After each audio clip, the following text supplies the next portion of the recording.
right. I hope you can hear me well, despite the fact that I have seen that we have quite many users listening in from various parts of the world. So I hope the broadcasting works properly. In case anything comes up that the quality drops or you can't see my screen anymore, please don't hesitate and type it into the chat box. As Carsten said, you're muted, so speaking won't help, not even shouting, but if you type it into the chat box, Carsten, who is my helping hand today, kindly can forward that to me, and we can hopefully correct the situation. Actually, okay, let me quickly add this. There's a separate questions box. So questions, please put in the questions box. And if there's any comment with respect to the audio and stuff, then you can use the chat box for that. All right. So better compounds faster? Question mark. And I hope I can, in the course of this webinar, replace the question mark with an ampersand and convince you that our technology can actually help you really achieve that, to get better compounds a lot faster. Let's look into how focused library design is going to work really for us in the 21st century. But first of all, I would like to briefly give you a little bit of background about myself. You've seen that picture before. It is actually taken on one of my vacation days a few days back in California. So this is unfortunately not St. Augustine. When I look out the window, it's not quite so sunny here. But nevertheless, at least you know a face now to the voice. I'm a computational chemist by training. I started my research career as a doctorate student at the German National Research Center, and then as a postdoc, I went actually interestingly only to one place, but the place changed its name quite a few times. So I started my postdoc at a small biotech called CombiChem out there where this picture was taken. Then CombiChem was bought by DuPont Pharmaceuticals, and later DuPont Pharmaceuticals was spun out and bought by BMS. And about that time, I left this research group and founded with a few other people from the university Biosolvity. So that was in 2001, 2 years after I received my PhD in computer science. So now that you know a little bit about myself, I thought it would be interesting to get to know a little bit about you. So I would like to ask you about your background. So here appears a poll now on your screen, and I would kindly ask you to fill in the category that you see for yourself best fitting. Okay, I see the answers dropping in quickly. 2/3 made that choice already, a few more maybe. I will close the poll in 5, 4, 3, 2, 1 now. Okay, and somehow I can share the result of the poll with you. So we have about an even distribution of medicinal chemists and computational chemists, and a few biologists in the audience. So that's a great mix. And let me now start my next question, which is a little bit preparing for the level of the presentation that will focus on NIME for quite some time. And I want to know, if you know NIME, what's your level of experience with this workflow software environment? And again, I have 2/3 answered, a little more, 80%, that's great. Thanks for all these answers. I'm going to close the poll now in 5, 4, 3, 2, 1 now, and can show you the results. So it's about an even mix, with the exception that 60% don't know NIME at all. So for all those who checkmarked not to know NIME at all, I have to apologize a little bit in advance, because this is not going to be an introduction about NIME.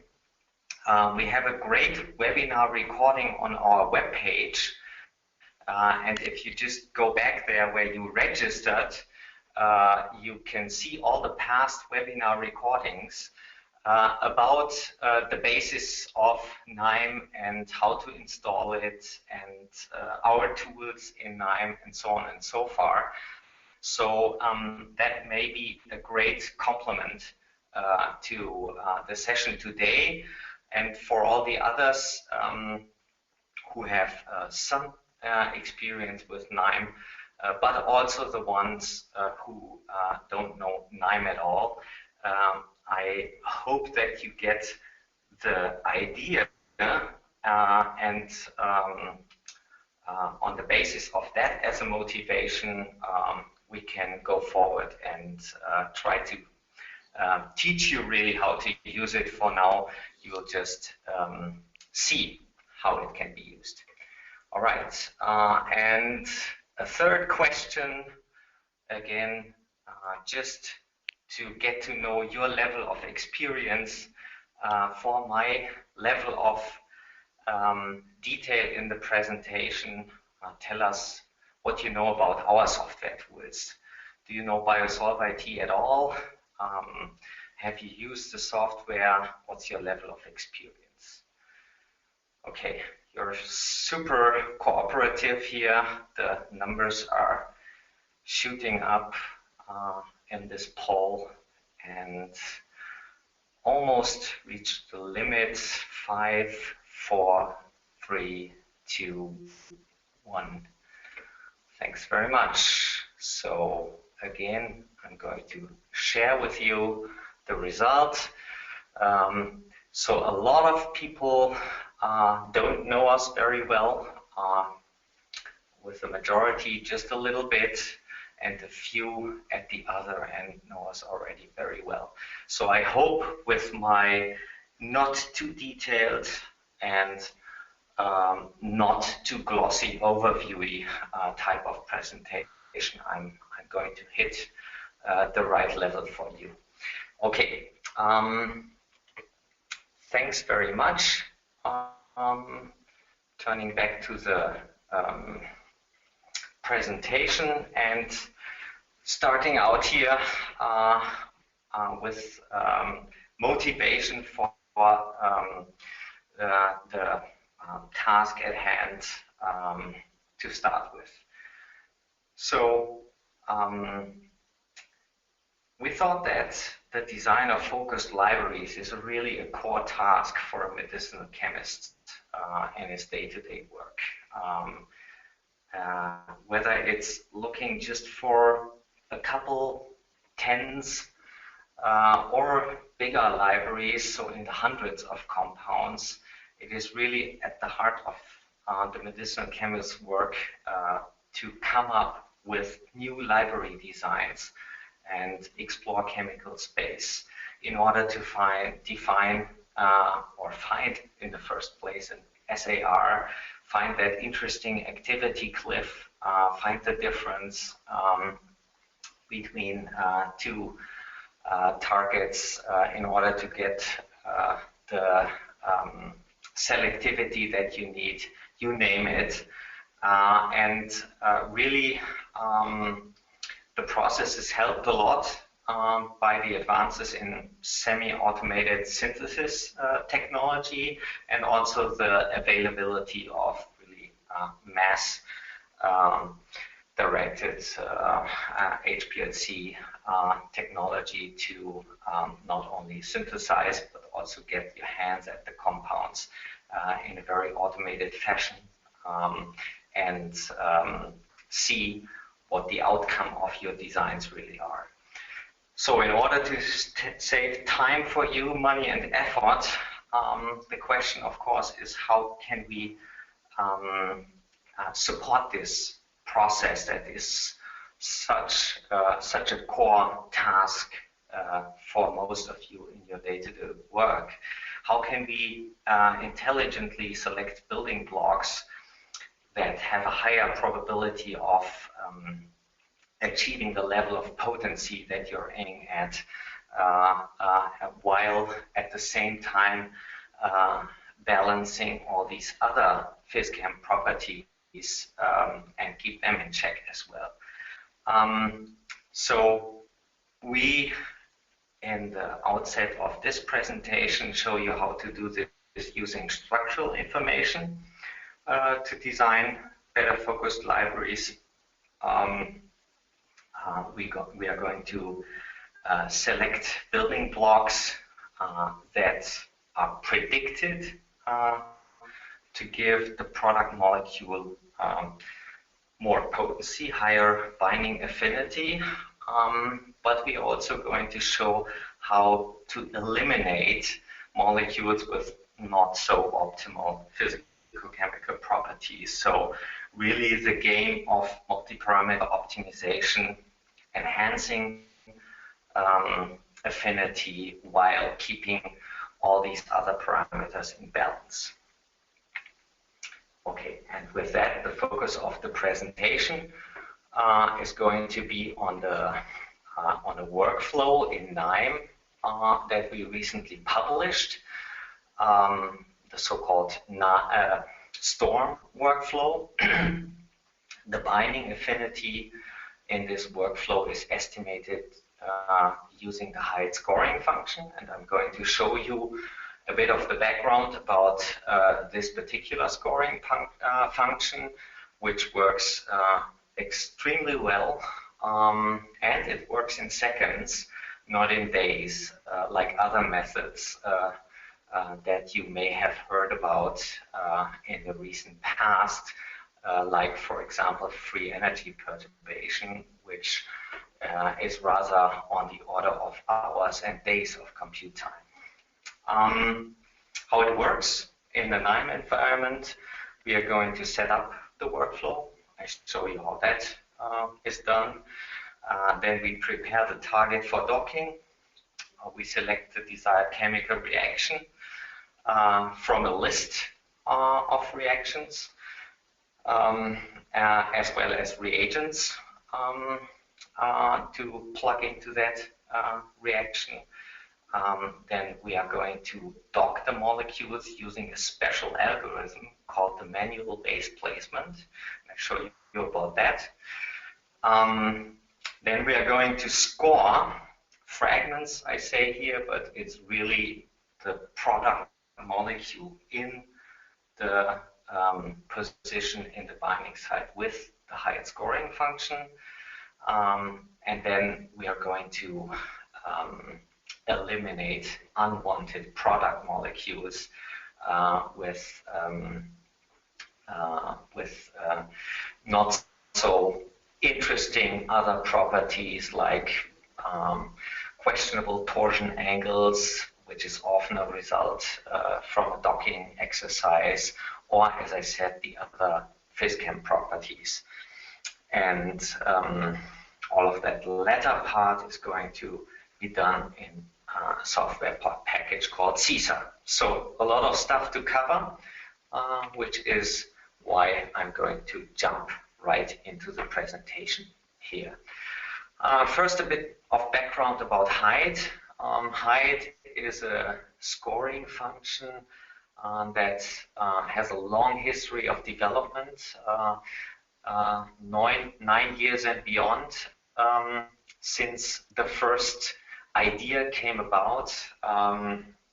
And really, throughout this time, two great collaboration partners have worked with us on the height scoring function. The early theory and prototyping was done at the university mainly, and in collaboration with two branches of the Bayer company, and Biosolvit was in this collaboration responsible for refinement of the theory.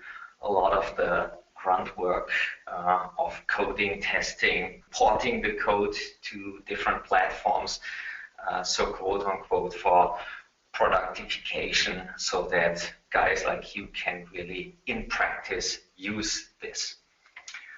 HYDE stands for hydrogen bonding and desolvation, and the project goals set out 9 years ago were a lot of the scoring functions, especially the empirical scoring functions, were fast enough, but they gave a lot of false positives.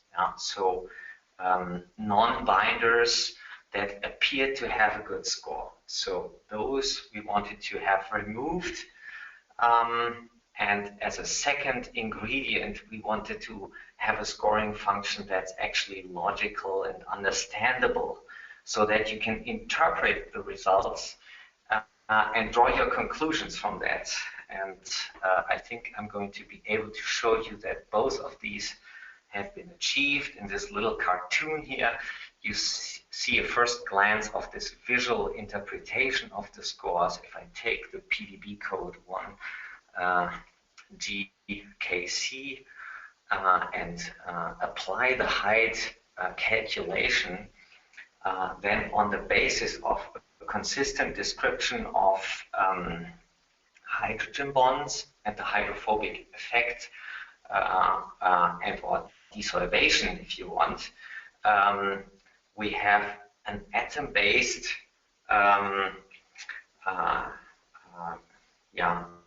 description of scoring contributions. And in this cartoon, you see how we have mapped them as colors onto the molecule, where red means an unfavorable contribution and green means a favorable contribution. So on both sides, on the protein side, as well as on the small molecules side, you can see the favorable and unfavorable contributions. Later you will see that we have enhanced this visual display of the scores even more. You additionally also see the hydrogen bonds. As I said, it's just a cartoon, but it gives you the gist of height right here. And the theory, again, only a cartoon, and I apologize for not giving you more detail here, because that would cost us too much time to really cover that. So it is really the type of before versus after the binding event comparative calculation. You see both molecules, the protein as well as the small molecule, desolvated before and in the binding complex here with this little bridging water molecule after. And in this cartoon after, you also see the major contributions of the scoring function, namely 1, 2, 3, 4 additional hydrogen bonds, not with water, but with between protein and ligand. So that's the hydrogen bonding part, atom by atom, as well as the blue surface, which is supposed to show the buried surface area. So you get the idea how this is also atom by atom, or can atom by atom be calculated, which is why the delta G of binding is really an atom by atom contribution to the delta G of this atom for the dehydration part and the hydrogen bonding part. And that must be sufficient here. 2008, the first Hyde publication appeared. We have since then 6, 7, 8 further publications, all listed on our webpage if you are interested in more levels of detail of this theory. Okay, turning our attention now to STORM, the NIME workflow that we are going to look into in quite some detail. What it does is, on the basis of reactions, like this one here, an amide formation, we explore binding sites on the basis of a common core and newly found substituents from a library of building blocks. That is what STORM does in a nutshell. And I'm going to show you this by way of an example, which is an HSP90 target and this amide formation here as an example reaction. But before we jump into the details of step-by-step achieving this goal, let's just take a look at the crystal structure. And for that, I open CSAR. I mentioned this name before. That's our 3D modeling package, and I'm going to type in the PDB code 2xjx of the target at hand. This is an Aztec structure, and what you see is it opens up in CSAR seamlessly. You see a cartoon display of the backbone of the protein. You see the small molecules and all the water that is found in this structure. And in this table, you see what Hyde has calculated for this particular complex as an estimated affinity. It's not accurate to the point. Nobody expects that. Nobody expects that even from an experiment, from a wet experiment. So rather than giving you a score, we give you a range of estimated affinities, and this is in a high micromolar range. If I click on the structure, the mode of display changes from the cartoon view to a detailed atom view, and I hope you can see this on your screen very well. Instead of the red and green on the atoms, as I showed in the presentation cartoon, now we have these coronas here sitting or surrounding the atoms. This is what I meant by an enhanced display of the Hyde contributions, because now you see the identity of the atom, these here being oxygens, and this being a nitrogen, and at the same time you can still see the contribution to the height score, which is favorable here, or to a greater extent here, larger sphere, and unfavorable here, small sphere, large sphere. Yeah? And the CSAR viewer allows you to go into even more detail. For example, you can label this negatively contributing carbon here, a contribution of plus 8.7 kilojoule per mole, mostly due to the desolvation of receptor atoms. And if you click on the I symbol, then you see that in the vicinity of this atom there are polar protein atoms now partially covered by the surface of this carbon. So that's under the buried surface area, and that's obviously an unfavorable contribution. That's what I meant by interpretable scores.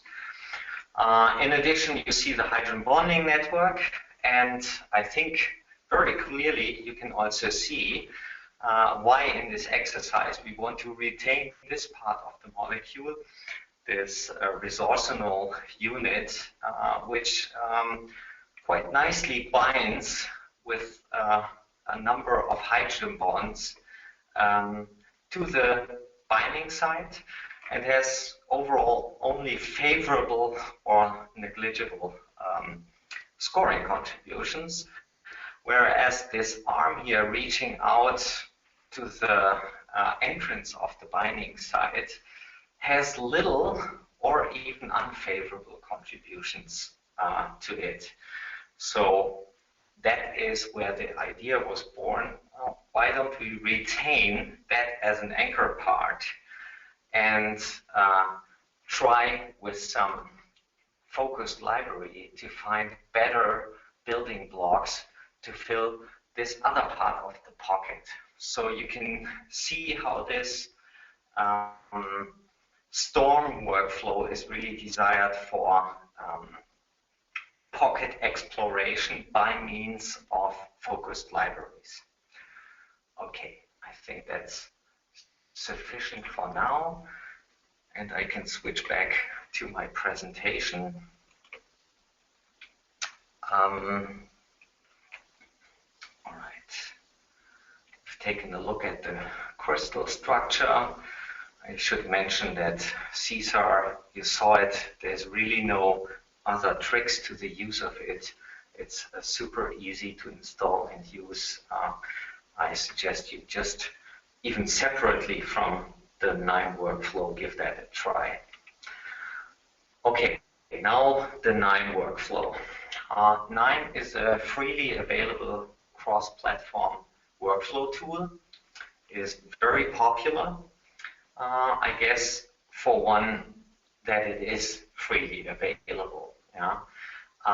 And it works on multiple platforms. And by now, a large number of very specialized chemistry nodes are already available, partly license protected and partly for free. And the same is true for the BioSolve-IT nodes. A part of the nodes from BioSolve-IT are community contributions, so you can use them for free, like, for example, a 3D structure generator for small molecules, or a mold type converter if you happen to have just a mol2 file, but you need an SD file, or if you happen to have just a SMILE string and you need an SD file. There are tools in our community contributions that you can use for free for that, and the rest of our tools are require a license. Okay, here's a comment that I don't want to gloss over. KNIME is an extremely powerful tool, but it also has a relatively steep learning curve. And what I'm going to show you, I think, is usable even to a novice to KNIME relatively easily, yeah, with just a little bit of an introduction like today's webinar, whereas coding your own workflows in KNIME is a different matter. Yeah? So with our enhanced workflows, we can hopefully lower the burden for you as a beginner to KNIME and make the entrance to KNIME very attractive just by using these workflows. And if later on you get more comfortable with the environment, you can even start coding your own workflows. Here is a picture of the KNIME workflow, and soon I'm going to show you the real thing, just so that you get an idea how, especially for the ones who haven't seen KNIME at all before, how it's designed and how it's supposed to work. You have these nodes here, and the nodes are connected via arrows, and that is the meaning is that the nodes represent some computational technique, and the arrows mean this is the data flow. Yeah? So you start, for example, here with user settings and a table that you create, or this node creates as an input, and then further on this is processed and the data is handed forward and forward through this workflow. And the different nodes I'm going to show you now in more detail, and the description is available not only here in this picture, but in the KNIME workflow that you can download from our webpage. It has a step-by-step introduction or explanation of what to do in order to use the workflow. Few words about requirements for those of you again who haven't worked with KNIME. You need to know that you need at minimum a version 2.10. We have tested it with 2.10 and tested it also with later versions of KNIME. And we have found out that it does not work with earlier versions. So if you are a KNIME user and you are working with 2.9, 2.8 or even older versions, you first need to upgrade. If you are a new user to KNIME, well, you will probably start with a more recent KNIME version anyway. We have developed it under Windows 8, but we have in-house also used it under Windows 7 and also in Linux environments. It doesn't work on the Mac as of today. KNIME is freely available at this resource, and in addition to the KNIME basis, you need third-party tools. I don't go into all the details here. I suggest you see the documentation that is also in the Storm folder that you get from the download. There's a little Word document explaining again, okay, download this, download that in order to get started. All right, all of that is available on our webpage. Let me just quickly show that. So on our webpage, resources, KNIME, you see how under amazing workflows, Storm is listed, and here's the download button. All right. You have seen the picture of the process, step 1, step 2, step 3. Again, a few more slides explaining the different steps, and then I switch over to demo mode and show you real in KNIME how this works. First, it starts with defining the protein and the binding site, as well as the base fragment. These are the ingredients that the programs need. Obviously, the PDB, as it is, needs to be prepared a little bit in order for this application to work, and the base fragment needs to be identified. Base fragment synonym with anchor fragment, as I termed it before. We use the lead-IT receptor preparation wizard. I'll show you that in a minute. And then use CSAR again to define the base fragment. Then we choose the desired chemical reaction. I have a few more slides on that one. And then configure user settings, physico-chemical limits, types of filtering, and so on and so far. At the end, we execute it all and are done. And here is the slide about the docking and scoring. For the docking, we use FlexX. Some of you may know this docking software. It's one of the most accurate, most used, and certainly most cited docking software programs available. You can see an excellent review in Hugo Cobini's book, Success Stories of Computer-Aided Design, where a lot of application stories from FlexX are mentioned. It uses a quite unique algorithm for the base placement, and here's a picture of how it's normally done. Namely, with a triangle matching procedure, we determine positions of that so-called base fragment in the binding site. But now we have a particular situation, since we want to start from a particular core or base fragment that is already in the binding site.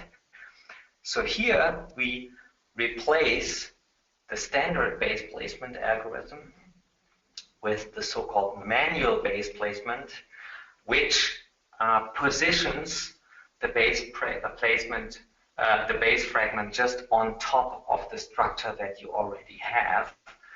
And since this here is usually the slowest step, it's a lot faster to do the docking or start the docking here, and then it follows an incremental construction procedure to add on the remaining flexible parts of the small molecule in the binding site. So altogether, you make use of an extremely fast version of the FlexX placement procedure, and afterwards you score things with a height scoring function, and the user interface is the lead-IT package, and you're going to see that anyway now, because now it's demo time for the receptor preparation. So let me switch on the KNIME workflow. Here is the same thing as you've seen on the slide, just as a picture. This is live now.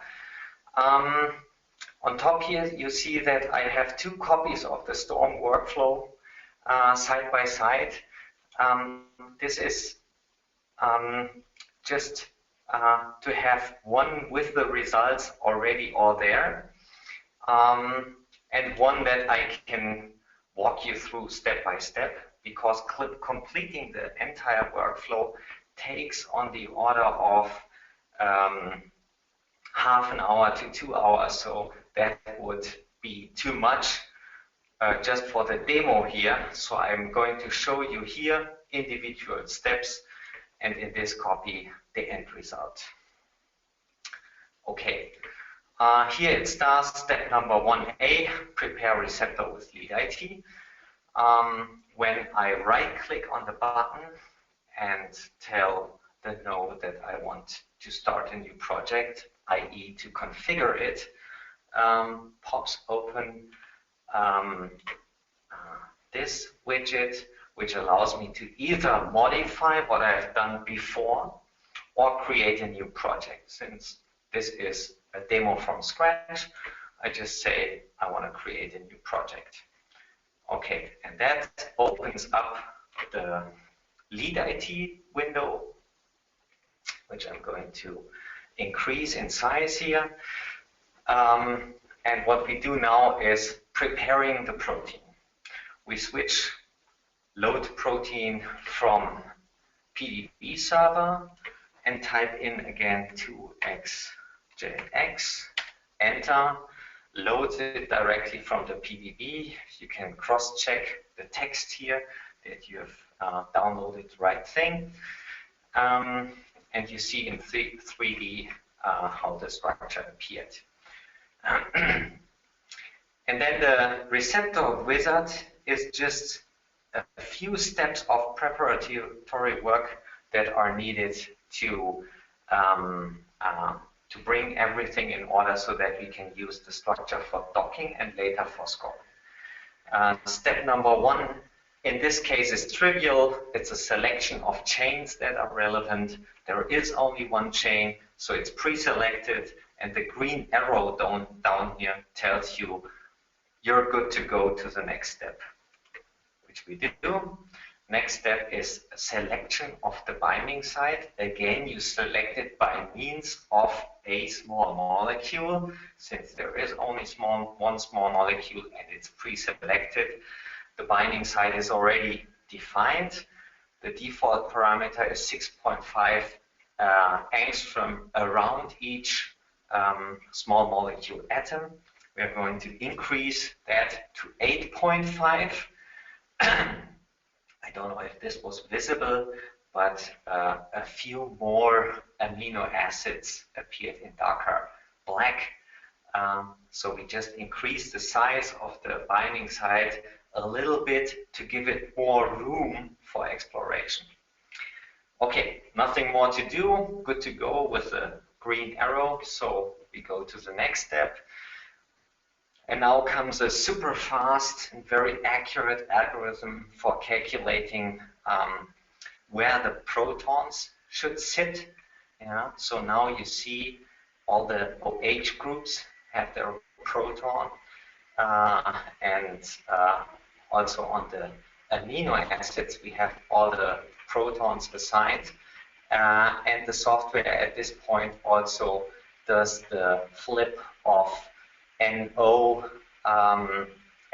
in the structure and other uncertainties in that are usually found in crystal structures.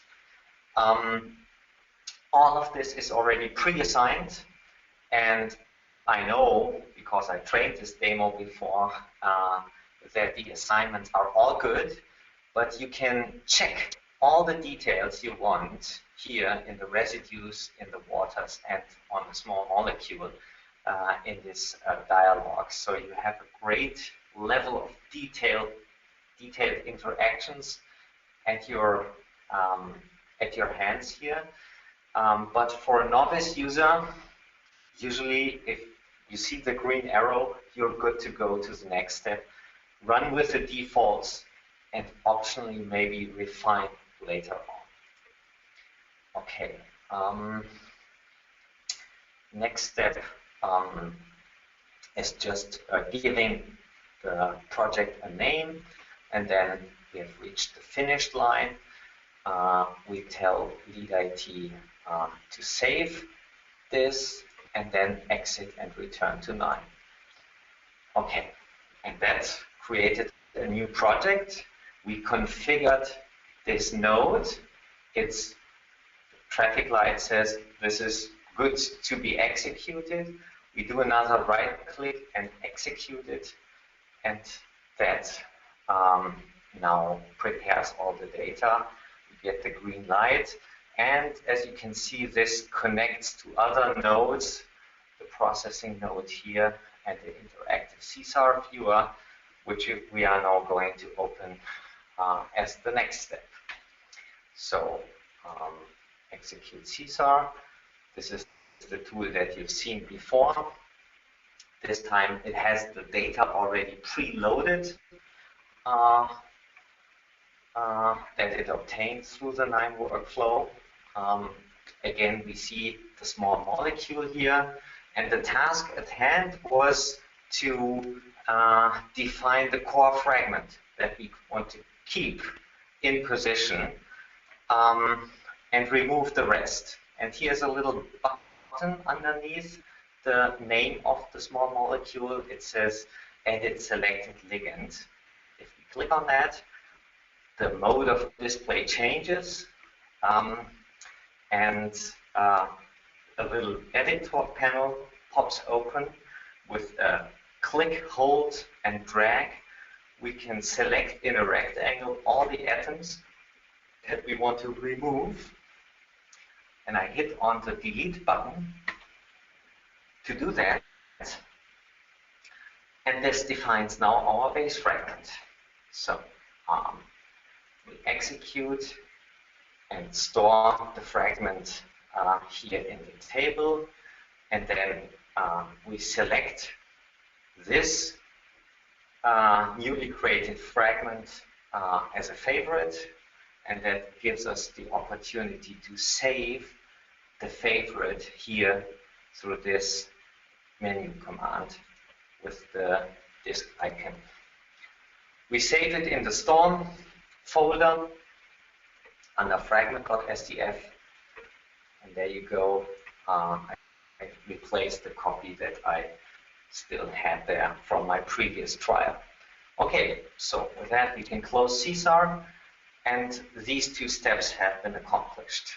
Now the next step is to select the reaction of choice, and before I do that, I want to just show you that we've done quite a bit of work for you here to cover not just 2 or 3 reactions. Where's the interactive biosolid IT table node? I plug that in here and see what comes out of this processing node. If I execute and open the view on this table viewer, there pops open an Excel-like table with all the reactions that we have covered for you.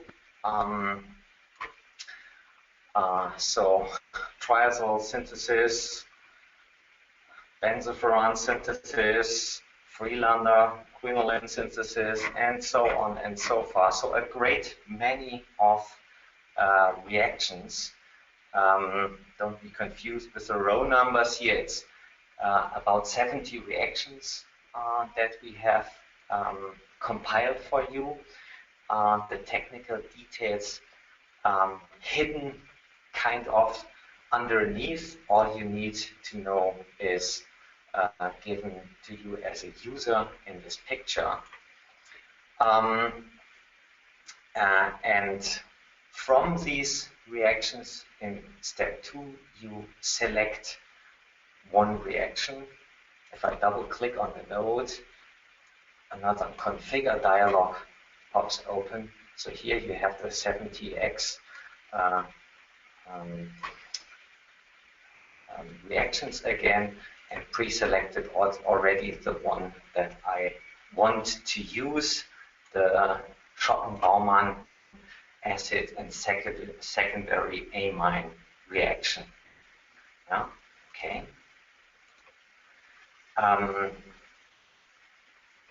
Okay, and after this selection, at the output port of this node, I can see, okay, this is the one that we have selected, the Schopen-Baumann amine formation.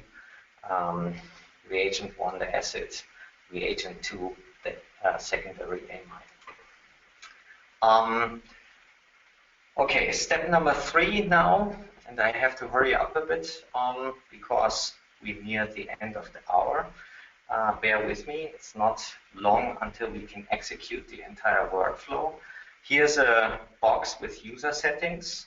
Configure again gives you a lengthy dialog.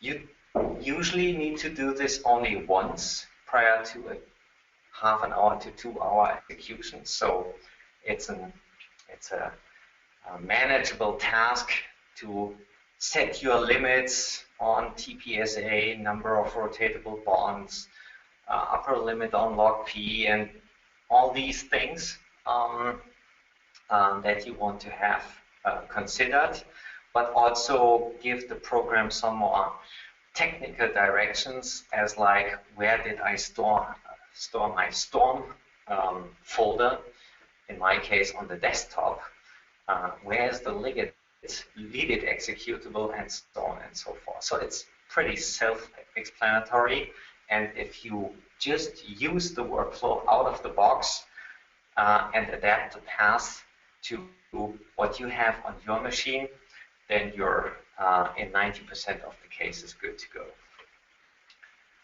It doesn't reset the node because I didn't change anything. All right, with all these settings and the given, with the workflow, the given set of reagents, you can load reagents from multiple suppliers. I also show you that. So here is how a usual storm folder on the desktop looks like. I click it open, and it has a subfolder called catalogs. And for this one example, I have just one SDF file with supplier compounds, and in your example folder you will find a number of alternatives to that. Okay, and with that, let me check back my presentation here. We did that, we prepared the base fragment, and I'm now to the point in silico-chemistry. We took reactions mainly from a recent Novartis publication. That is a screenshot of this publication. These guys have done a great job to analyze the most common and most robust organic reactions for in silico molecule design, and we have coded them in our workflow here, at least a great many of them. And as you could see, I selected the required reaction and showed you the pictorial representation of this reaction in KNIME. Here's again a larger version of the selection dialog, and we already did that part, and this is the reaction that we chose. I already also showed you that in the real application. And now the next step is to select the reagents. Two sets of reagents can be entered, either draw manual in our workflow through a Marvin sketch node, or load from SD file, for example, from the vendor catalogs. This is what we do. And I guess the rest of the comments you can look at when you have a little more time to review the entire presentation. So reagent sets, it's important that you observe the order. Reagent 1 is the acids. Reagent 2 is the secondary amines.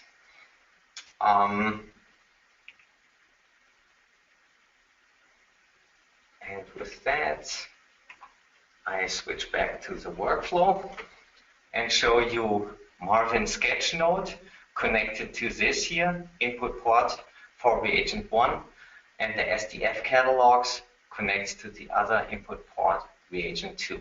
Let's look at reagent 1, again, the configure dialog, and I already prepared this, of course. I took the fragment.sdf, loaded it here in the sketch node, and all I did was to change the nitrogen on the fragment that we had from the crystal structure to an oxygen in order to make our reaction work here. Okay, nothing is reset because I didn't change anything. Then the processing node, you may wonder why this node looks a little different. This is the so-called meta node. If I double click on it, you see that underneath there's a lot of computing going on hidden from you as a standard user. Here is the docking and scoring done. And as the last node, a so-called CSAR project file is generated. And I'm going to show you in time resetting, executing this node takes just a little bit of time, and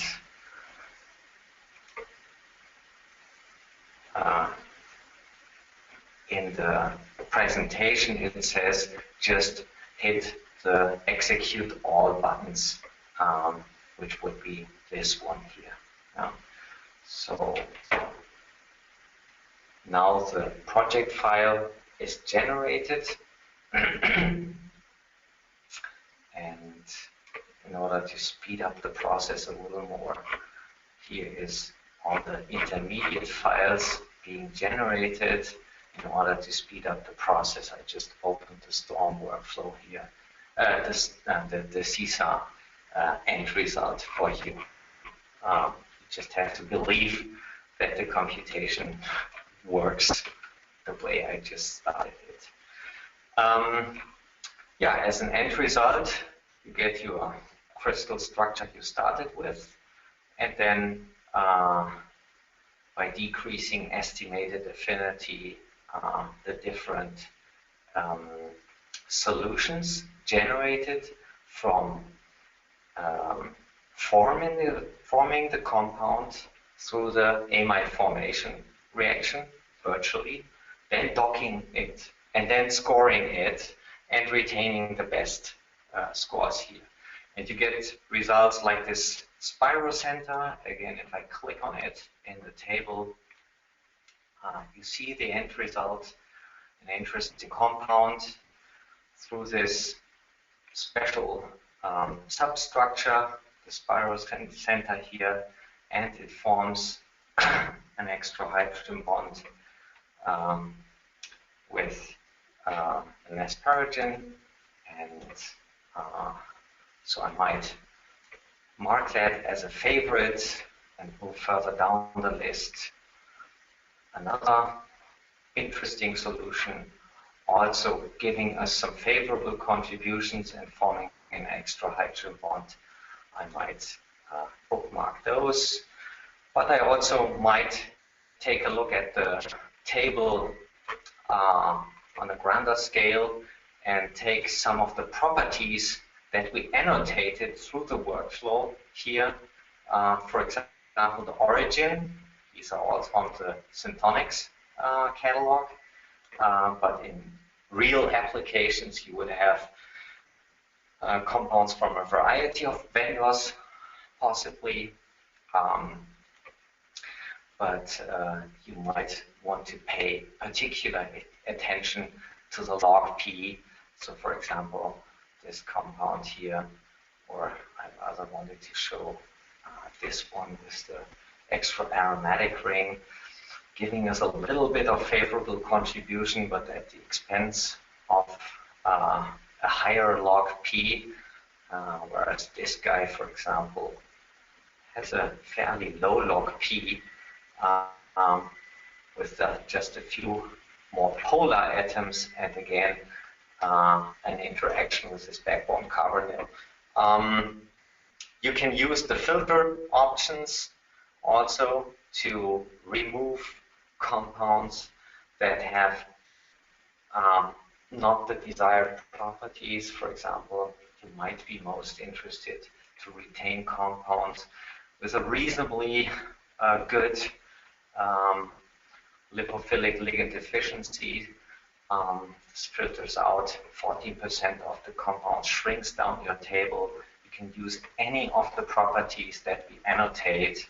You can take a look at the Lipinski rules and take only the ones that have zero violations. Almost all of them actually were okay with this regard, and so on and so forth. So you have a great many of ways to trim down now your solution set, not only by estimated affinity, but also by the other important physico-chemical properties. You can make your visual selection here, and at the end store the results through the bookmarked or the entire set and process it further. And with that, and a little bit of overtime already, I switch back to the presentation. I demoed you the entire workflow.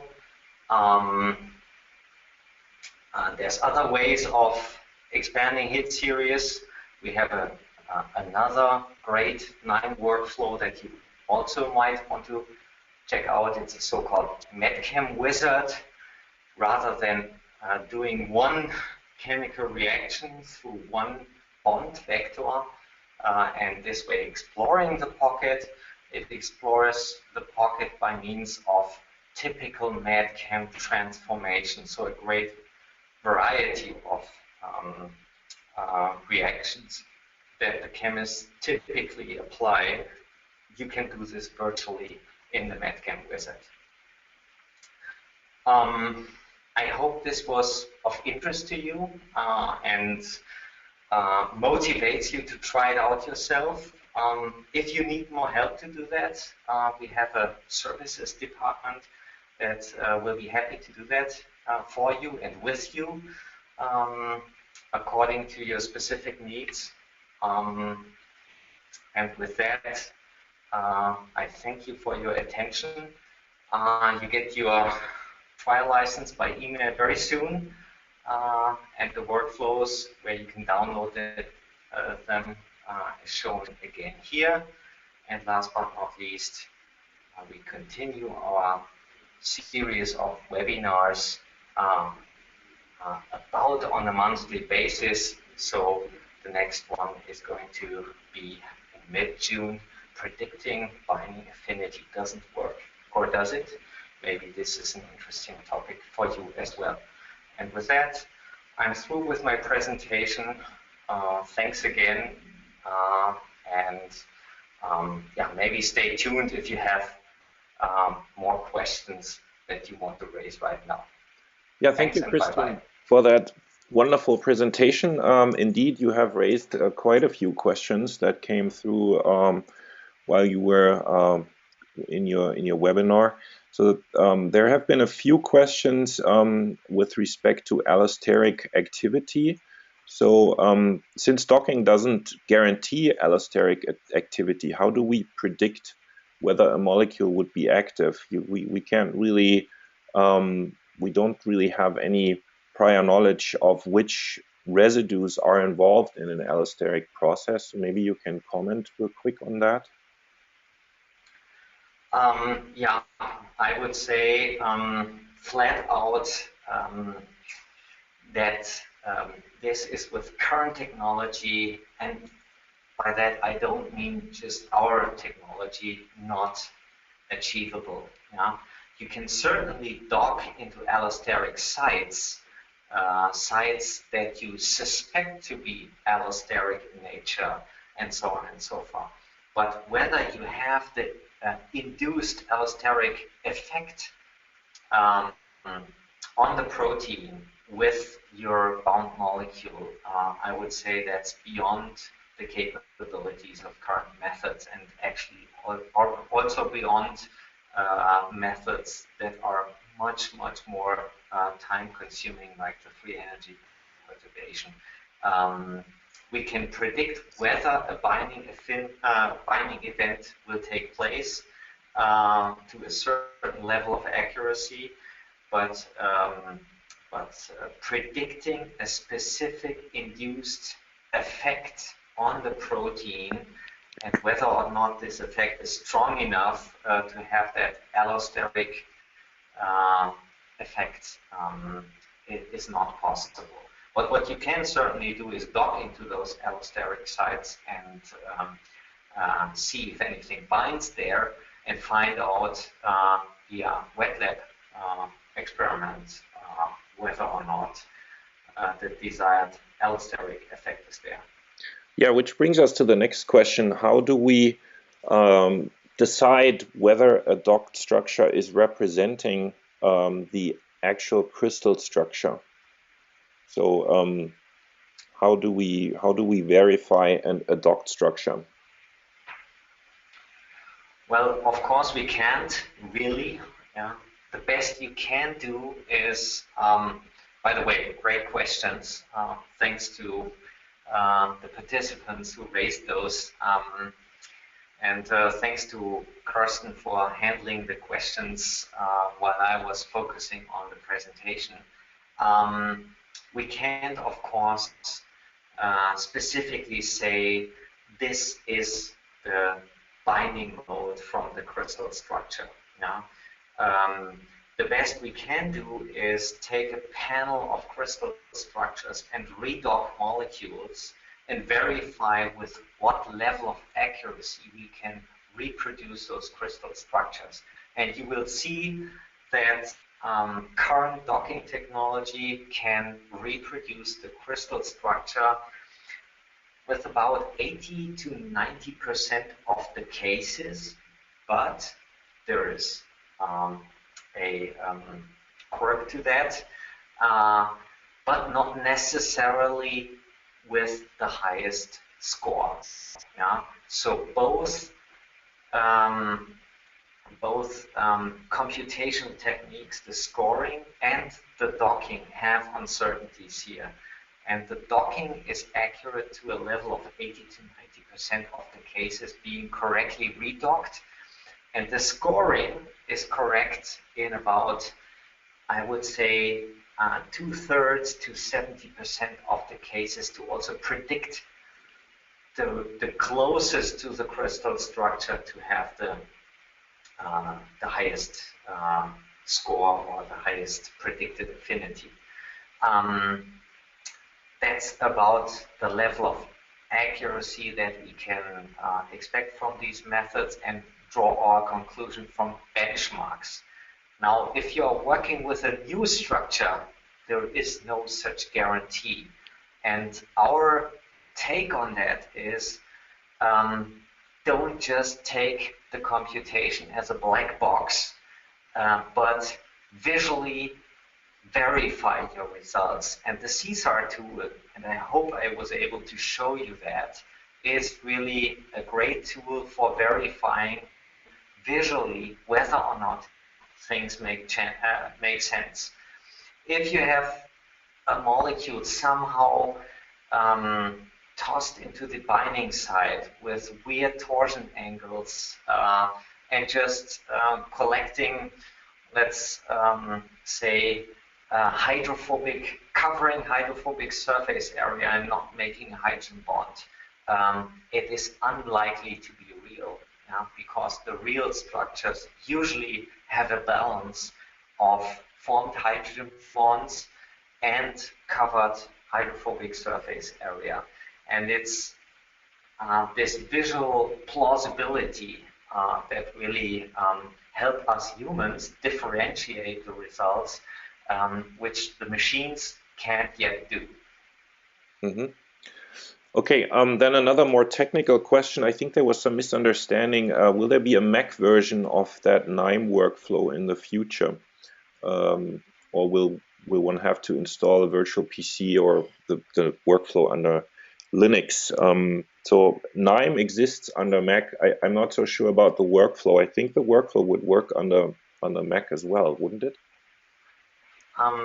Probably only with some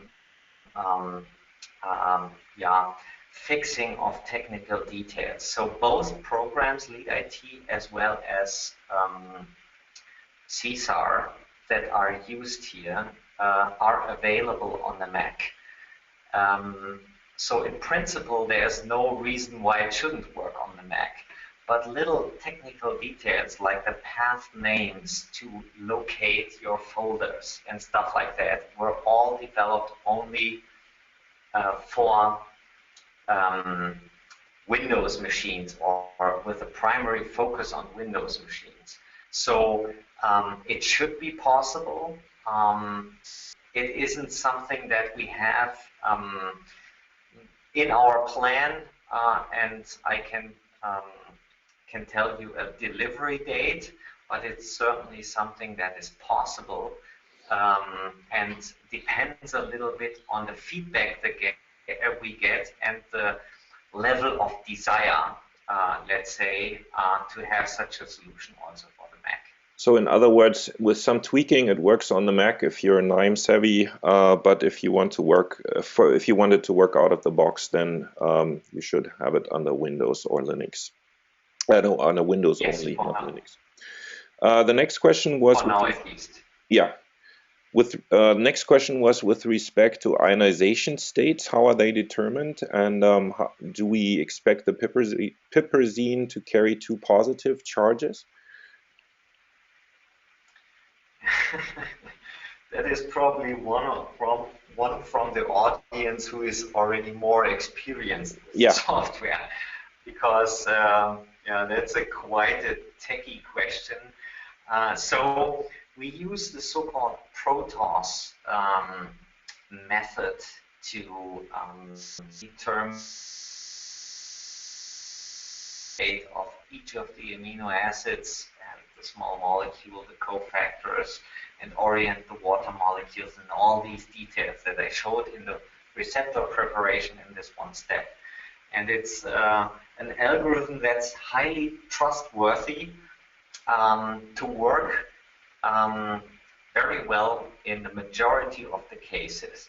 But there is no guarantee, of course, that it does everything correctly, which is why we have all these checks and so on and so forth, and the manual intervention in lead IT.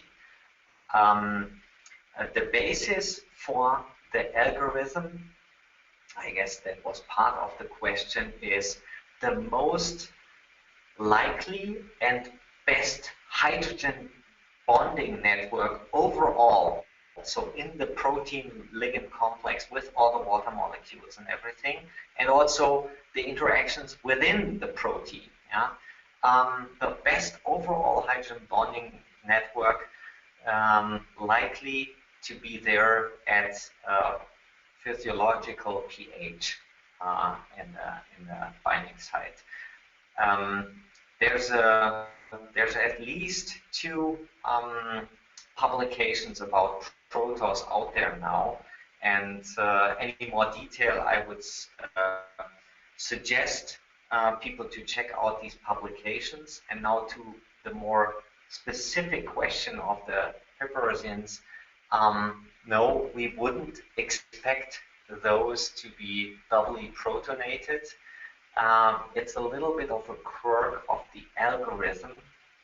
You know, imagine the optimization that is necessary to try all different possible states, assigning a proton, not assigning a proton, assigning a charge, not assigning a charge, rotating the proton, rotating the water. This is trillions of options. And the only possibility for us to break that down into a manageable task that actually works in split seconds is to look at things locally. Yeah. So with the piperazines, it is unfortunately so that sometimes induced through the active site, the method thinks, okay, both of them being protonated is more likely. And there is no global parameter that says, oh, well, 2 protons here on the ring, that is unlikely. We haven't managed to build that in, and it's a quirk to the methods, but it can also be easily filtered out in the solution set. It's a bit of a drawback, I admit that, but on the other hand side, you have an extremely fast algorithm that would otherwise be slowed down to normal standards of protonation procedures if we would introduce these more global parameters.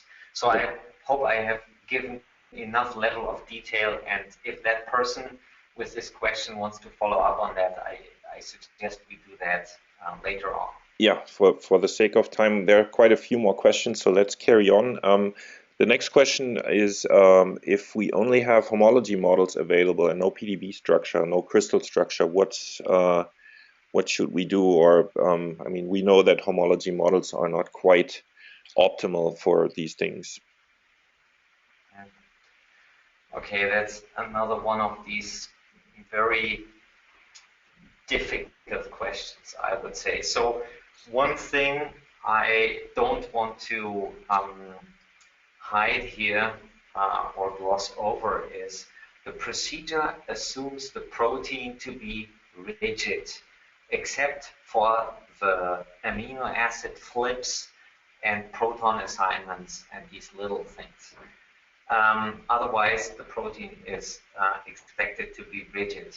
Another one of these compromises speed versus ultimate accuracy. So that already answers part or suggests part of the answer to this question, which is that homology models are often not to the level of atomic detail correct that can be expected from a crystal structure. And if you are half of an angstrom off of a hydrogen bond, there is, in the height scoring world, there is no hydrogen bond, because height is tailored to the data that we usually get from crystal structure. So if you have a highly accurate homology model, it's definitely worth a trial. But if I said before that you have already two processes with uncertainty, one is the docking and one is the scoring, now you have added a third, which is the building of the homology model. And the mathematics are that you have to multiply the uncertainties, and you can do the math in your head. Even if an accuracy of, say, 80%, try 0.8 times 0.8 times 0.8.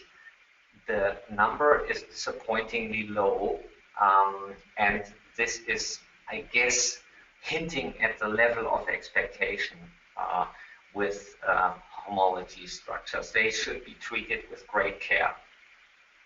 Okay, next question. Is the log P values in step 3 calculated, or do we use vendor provided log Ps? Actually both, whatever you like. In CSAR, we calculate log Ps on the basis of the Goose-Crippen parameters, most widely accepted log P calculator. But you can also load log P values from file. And through the KNIME workflow, you can actually recruit properties calculated from a third-party calculator, stick them into the, or KNIME sticks them into the SD file, and you have them available as an SD property also for showing in the table as well as for filtering. What about the receptor side chains? Are they kept rigid around the core but flexible for the remaining residues?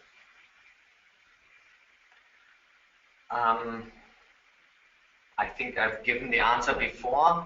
The protein is considered rigid except for side chain flips and proton assignment. That is done actually anew for every single pose. the Protos method is fast enough to calculate that for every single dose, not just once as a preparatory step, but the rest of the protein, not just the core, is kept rigid. Then somebody asked, apart from physico-chemical property filtering, can we assign interaction constraints to explore atom-based building blocks?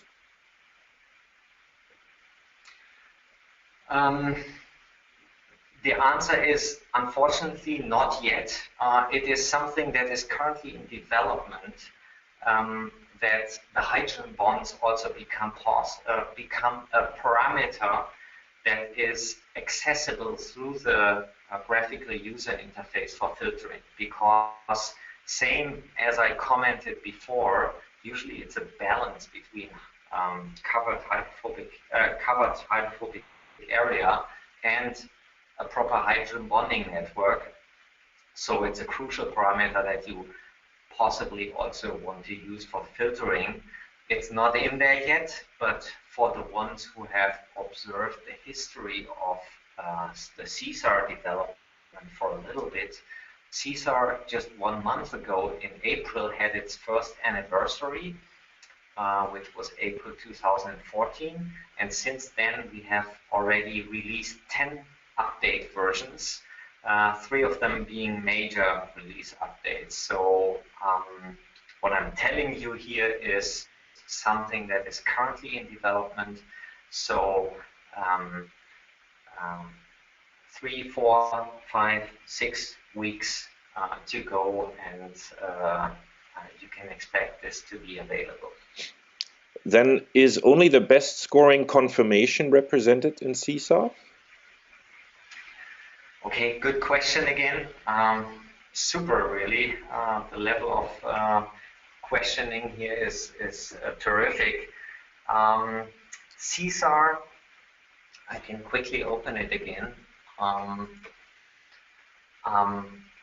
represents normally each individual pose in the table, and has this little, very useful button, which is toggle group by compound. So if I click on that, the table collapses. You see here that fewer solutions are now shown, and this little stack here shows how much solutions are represented underneath the best scoring, which is by definition the representing conformation for the molecule. Yeah? I forgot that the KNIME workflow was still running. So the answer is both are there, and very conveniently you can either expand the table or collapse the table to have just one representative per compound. Okay, another very good question was whether the output structures are synthesizable or not. Is there any way to verify this via KNIME? Of course, there are synthetic accessibility predictors available, and as far as I know, a few commercial providers also provide their technology in KNIME, but I can't say for sure which one and point you right now to the one provider. The person who's asking, I'm happy to research that and get back to you. If you give us your name and email, then we can follow up on that. The answer for now is it is very likely that synthetic accessibility predictor is available in KNIME. It is rather unlikely that it is available for free, and whether or not you trust such a synthetic accessibility predictor is a different question. But one thing I want to point out is what we chose here are highly robust reactions and a selection of building blocks that are commercially available. So I would say by definition, storm generates compounds that are likely synthetically accessible. If you do things like scaffold replacement or so, then the likelihood of synthetic access is maybe not so high. But for this procedure, I don't really see a problem there. Okay, and the last question is, what is the key, or what are the key parameters to sort of verify true affinity, or to pay attention to for a true affinity? Is it LLE, is it LE, log P, torsion, or the binding score? Yeah, another one of these rather tricky questions, I would say. So LE and LLA, maybe I start with that. They are just derivatives of the estimated binding affinity. Yeah, the LE is just dividing the estimated delta G by the number of heavy atoms, and the LLE is a more complicated formula taking the hydrophobic nature of the atoms also into account.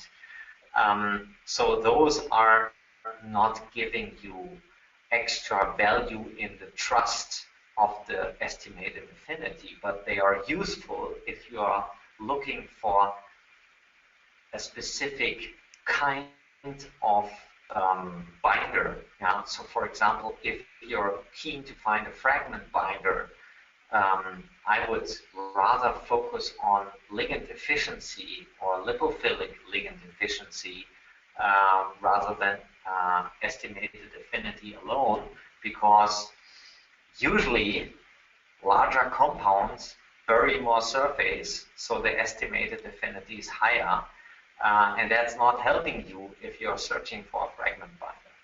So it's just a different interpretation of the same score. Then other parameters that have a clear influence is the torsion likelihood, let me call it. If I display the torsion, where is it? The torsion likelihood. Then this is a traffic light type information that says yellow, so probably okay. And if I switch here underneath the table from the height coloring to the torsion coloring, you see that this molecule has one red bond.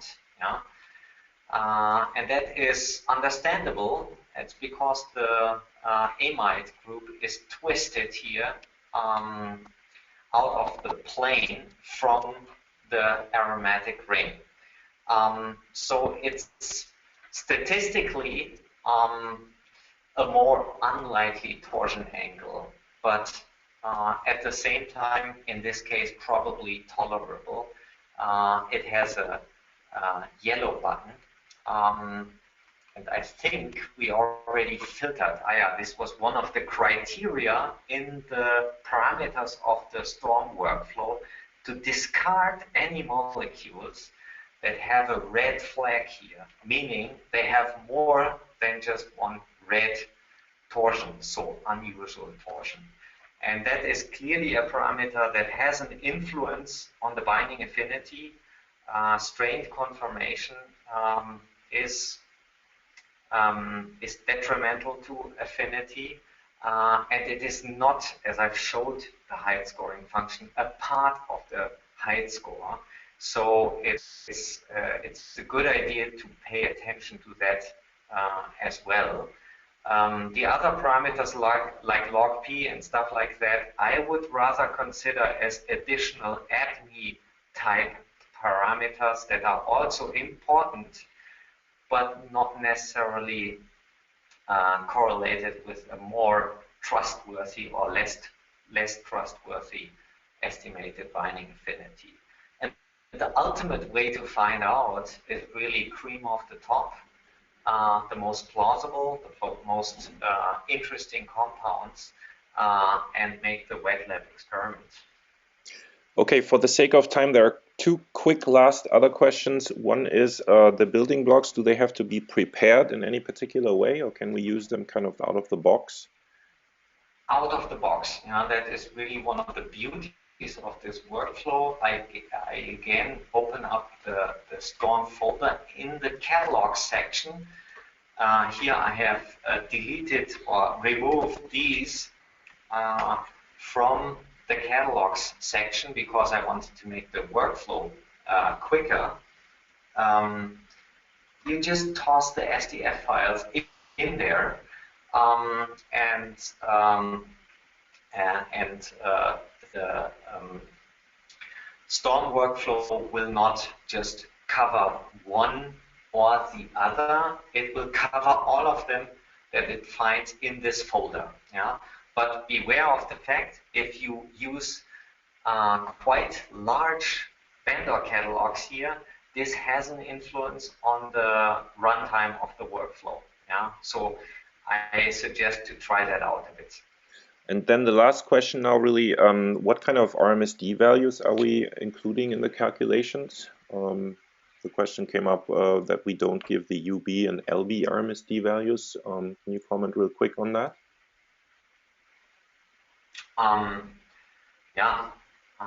I guess this is referring to CSAR, because yes. in LeadIT we provide RMSDs, for example, for redocking experiments and stuff like that. In CSAR, our focus is really the real-life application, and there you usually don't have a structure to redock, but you're docking something new and trying something out. So the RMSD is a useless parameter. In LeadIT, you can try out the docking and see how the redocking works. It's a more technical tool, more suitable for these kind of docking studies. In CSAR, we just analyze the results and assume that in normal use cases, an RMSD is simply not accessible. Okay, thanks for answering all these questions in such detail. I think for the sake of time, we should come to an end now. Please be reminded, June 16th is the next Biosolve IT webinar on binding affinity. Should be very interesting as well. We'll speak about data, quality of data, and what to think of binding affinity predictions, if you maybe leave them or not. So let's be surprised. June 16th at 10 a.m. Pacific time, 1 a.m. Eastern time, and 7 p.m. Central European time. And up until then, thanks very much for your attention today. Thanks for joining. Thanks to Christian again for a terrific webinar. And we'll see you in about a month. Bye-bye.